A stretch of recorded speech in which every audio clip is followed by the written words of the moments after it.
Welcome to the Slop Temple. We pray this video helps. You start by ensuring both Windows 10 PCs are on the same local network. This makes discovery instant. Next, open Settings right arrow Network and Internet right arrow Status, right arrow sharing options, and turn on Network Discovery and File and Printer Sharing so Windows will see devices. Once done, pick the exact folder to share, right-click it and choose Share or Advanced Sharing. That lets you set permissions. This sequence minimizes permission mismatches and prepares the machines for a direct, secure transfer. Now you define who can access the folder and how.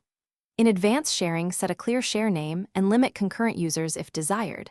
Then open permissions and assign read or read/write to specific accounts, avoiding everyone unless necessary. After permissions are set, on the other PC map the share.